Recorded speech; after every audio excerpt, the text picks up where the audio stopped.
Augusto B. Leguía, en el Perú, 1919-1930. En 1930. Cuando Leguía fue derrocado por Sánchez Cerro, recién ahí, nos enteramos que Perú cedió territorios a Colombia.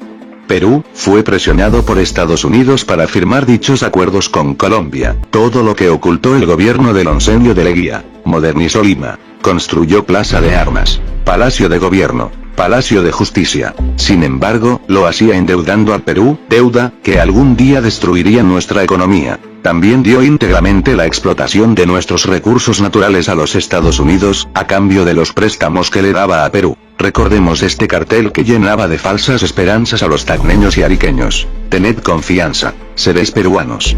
Mientras los tacneños y ariqueños tenían confianza por este cartel que colgaba el gobierno de Leguía, embajador chileno Figueroa Larraín decía en Conversación y Cablegrama 90, como se ve usted estaba en lo cierto, al venirme asegurando que el señor Leguía no quería el puerto, sino el dinero. Empecemos. Veremos los hechos de la palabra de los especialistas, y la versión de historiadores. B. Leguía peleó por el Perú como militar y fue ganando reconocimiento hasta llegar a ser presidente del Perú. Se dejó adular mucho por las mismas personas y grupos poderosos que luego lo dejaron solo. B. Leguía llegó al poder sucediendo a José Pardo, durante el oncenio de Leguía, 1919-1930. Denominada la Patria Nueva. Se realizaron una serie de políticas orientadas a la modernización del país y al servicio de la gran burguesía. Esto se basó en la infraestructura para obras de irrigaciones, agroexportación. Para ello era necesario construir vías de penetración a la sierra, debido que aún no existían carreteras. Así en 1920, el gobierno dictó la ley de conscripción vial, que obligaba a todos los varones del Perú, entre los 18 a 60 años, a trabajar gratuitamente en la construcción y reparación de caminos para el Estado. Era obligatorio y sería de 6 a 12 días al año por cada persona. ¿Quiénes fueron? Pues los campesinos. Los indígenas, quienes serán duramente explotados en este trabajo conocido como la Mita Republicana. Leguía daba beneficios a las masas populares para calmar las protestas, pero no para cambiar su realidad. Era un gobierno populista. Construyó y modernizó Lima, para atraer la inversión extranjera. Construyó la avenida Arequipa, Brasil, Venezuela, Palacio de Gobierno, Palacio de Justicia, Plaza San Martín, hoteles como el Bolívar. Trajo los primeros autos, sin embargo, la realidad era que lo hacía endeudando y sometiendo al Perú a los préstamos de Estados Unidos. Pedía 15.000 millones, y lo gastaba en un mes. Los norteamericanos preocupados, enviaron a Cumberland, quien le planteó a Leguía que si quiere más préstamos, debe cumplir unos requisitos. Norteamérica pedía que Perú le entregue las aduanas como garantía de pago. Además debía crear un banco para regular la moneda peruana. Y lo llamaron BCR. Todo esto por exigencia de Norteamérica, quien impuso a Cumberland tener un cargo en el Banco Central de Reserva peruano. B. Leguía también impuso a su primo como presidente del BCR, Eulogio Romero Salcedo, y a 80 familiares más en cargos distintos. Con un plan económico a la medida de sus intereses. Tanto era la mala gestión que hasta Cumberland quería renunciar, y entraría posteriormente en 1931 a la misión Kemmerer. También de Estados Unidos. Desde ese momento estuvo Norteamérica dirigiendo la economía de Perú. Para controlar a las clases altas, la oligarquía, los gamonales, creó la ley de aguas, necesarias para sus hacendados. Para esto, empezó la construcción de Olmos recién inaugurada por Ollanta Humala. Norteamérica empezó a exigir cada vez más cosas a cambio de los préstamos. Y el Perú seguía endeudándose y entregando los recursos naturales a Norteamérica. El petróleo en Piura, la brea y Pariñas para norteamericanos. El cobre en la Sierra Central Pasco. En el gobierno de B. Leguía Norteamérica controló la explotación de todos nuestros recursos naturales. Además benefició tanto a empresas norteamericanas como la Cerro de Pasco, y aumentaron tanto sus ganancias, que dejaron de exportar el cobre en bruto, para construir la refinería de La Oroya de Norteamérica, exportando ahora lingotes de cobre, de mayor valor en el mercado, aumentando las ganancias norteamericanas. La International Petroleum Company,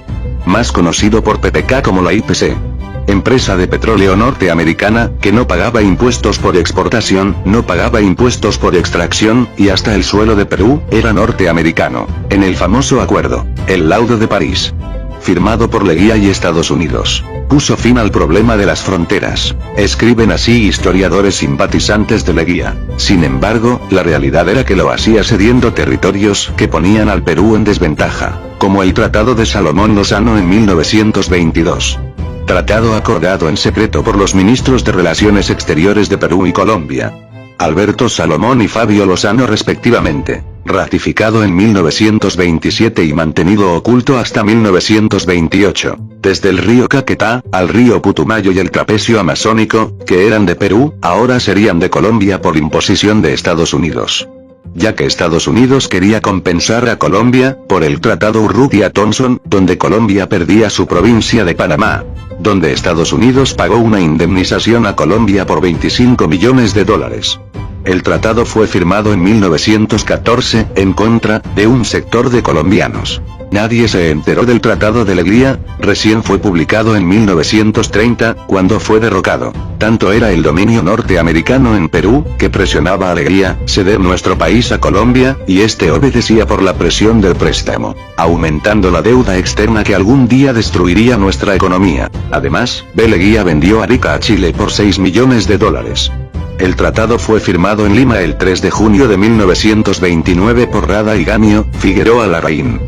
Mutiló el territorio peruano en vergonzosa transacción. Escuchen la increíble propuesta del presidente Leguía al embajador chileno Emiliano Figueroa formulada durante las conversaciones sobre la entrega de Arica a Chile, te sorprenderán.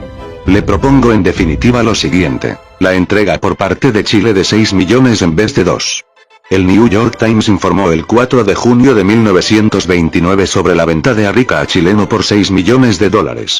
Ningún país lo pudo creer. En el gobierno de Leguía, la oligarquía peruana y grupos poderosos de aquella época con su falta de preocupación por el trabajador peruano, trajeron como consecuencia la formación del socialismo, cuyo líder fue Lamauta Mariátegui, y también dio lugar a la creación de la CGTP, que fue fundada el 17 de mayo de 1929. Exilió a varios líderes de otros movimientos políticos opositores, como José Carlos Mariátegui y Víctor Raúl Haya de la Torre a México. Finalmente las protestas contra el gobierno de Leguía venían de todos los lados. Cuando Estados Unidos quebró su economía por el Jueves Negro, la famosa crisis económica, el crack de 1929, en Perú también quebró su economía, por su dependencia económica. Las exportaciones de materias primas cesaron. Los préstamos de Estados Unidos cesaron. En el gobierno de Leguía hubo corrupción, la lista de acusaciones es extensa referida a empréstitos nacionales, licencias para el juego de envite, el comercio del opio.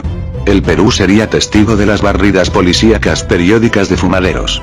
El opio se vendía a través de un monopolio gubernamental, reorganizado en 1921, violando en ocasiones por lotes ilícitos de amapola. Además, el otorgamiento de privilegios y facilidades a los monopolios en la explotación del petróleo a favor de la Standard Oil Company, la construcción de carreteras y ferrocarriles sin licitación, la compra de las haciendas Sasapa y La Molina y otros. Diversos testimonios probatorios acreditaron la existencia de cheques girados por terceras personas, para ser depositados en la cuenta particular de Leguía, tal como lo refiere Jorge Basadre en la Historia de la República 62 edición, tomo segundo, páginas 3991-3992.